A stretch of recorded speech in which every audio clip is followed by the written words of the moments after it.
নাগরিকবৃন্দ, আগামীকালকে আমরা একটা নতুন প্রোগ্রাম দিয়েছি সাইফুল ইসলাম হত্যার বিচার দাবিতে।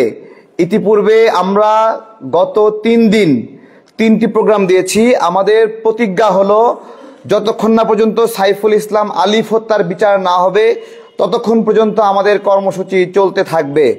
আগামীকালকে আমাদের সদস্য সচিব ঘোষণা করেছে আগামীকাল বাদ জোহর বাইতুল মোকাররমের উত্তর গেট থেকে আমরা তাকবীর মিছিল করব। তাকবীর মিছিলটা কেন? কারণ সাইফুল ইসলাম আলিফকে যে হত্যা করা হয়েছে এইটা সনাতনী ভাইদের ধর্মীয় সহিংসতার একটা অংশ। সেই জায়গা থেকে আমরা মুসলিম হত্যার প্রতিবাদ হিসেবে ইতিপূর্বে কর্মসূচি দিয়েছি, বিক্ষোভ দিয়েছি, মৌন মিছিল দিয়েছি। আগামীকালকে আমরা তাকবীর মিছিল দিচ্ছি। এবং ফরিদপুরের ঘটনা আপনাদের মনে আছে, ফরিদপুরেও আমাদের 2 জন নির্মাণ শ্রমিককে হত্যা করা হয়েছে। আমরা মুসলিমরা তখনও উগ্রতার পরিচয় দেই নাই, আমরা ধৈর্য ধরেছি এবং এখনো আমরা ধৈর্য ধরে আছি। এইটা বলতে পারেন যে এদেশের মুসলিমরা অসাধারণ বা অসীম ধৈর্যের পরীক্ষা দিচ্ছে। কথা বলবে আমাদের সদস্য সচিব ফারুক হাসান ভাই, আমাদের সহযোদ্ধারা আছে, তাদের মন্তব্য আমরা শুনবো ইনশাআল্লাহ। ধন্যবাদ। ভারত এবং আওয়ামী লীগের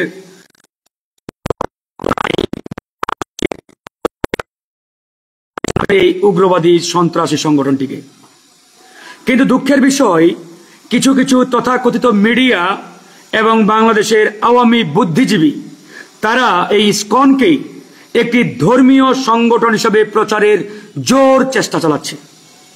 ইসকন কোনোভাবেই হিন্দুদের কোনো ধর্মীয় সংগঠন নয়। আমরা বাংলাদেশের জনগণ হিন্দু, বৌদ্ধ, খ্রিস্টান সকল ধর্মের প্রতি আমাদের যে উদারতা, আমাদের যে ন্যায় প্রণয়তা, আমাদের যে সমতা এবং সমতার চোখে ন্যায় বিচার প্রতিষ্ঠার যে দৃষ্টিভঙ্গি, এই ইতিহাস বাংলাদেশের জনগণের 1000 বছরের ইতিহাস। হিন্দু, মুসলমান, বৌদ্ধ, খ্রিস্টান কাঁধে কাঁধ মিলিয়ে একসাথে বসবাস করে আসছে এই বাংলার মাটিতে। কিন্তু বড় দুঃখের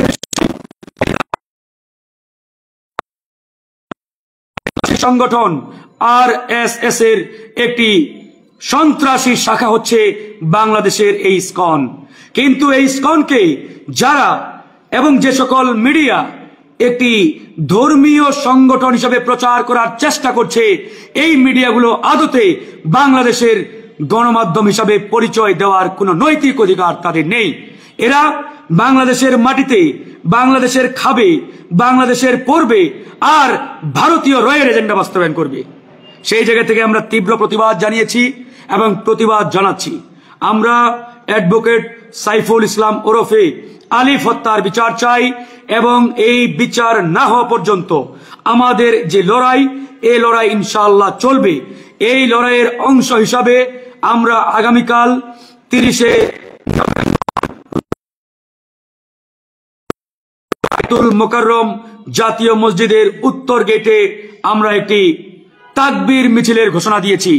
এই তাকবীর মিছিল এজন্যই আমরা আগামীকালকে ঘোষণা দিয়েছি, হিন্দুরা যদি জয় শ্রীরাম ঘোষণা দিতে পারে, স্লোগান দিতে পারে, তাহলে বাংলাদেশের নাগরিকরা জয় বাংলার পরিবর্তে তারা নারায়ে তাকবীর, আল্লাহু আকবার স্লোগান কেন দিতে পারবে না? তাকবীর, সেই স্লোগান আমরা দিতে চাই। আমরা মনে করি এই নারায়ে তাকবীর স্লোগানটি যতটা না ধর্মীয় দৃষ্টিকোণ থেকে আপনারা দেখার চেষ্টা করেন, তার থেকে এই স্লোগানটিকে বাংলাদেশের স্বাধীনতা সার্বভৌমত্বের প্রতীক হিসাবে আপনাকে দেখতে হবে। কারণ এই বাংলাদেশে আমরা দেখেছি যখন এই স্বাধীনতা সার্বভৌমত্বের সংকট সৃষ্টি হয়েছে, ঠিক তখনই এদেশের আপামর জনগণ এই অক্ষুণ্ণ রাখার জন্য নিজের জীবন রাজপথে বিলিয়ে দিয়েছে। তাহলে আপনি এই স্লোগানকে কিভাবে একটি নেতিবাচক দৃষ্টি থেকে বা দৃষ্টিকোণ থেকে দেখার চেষ্টা করেন?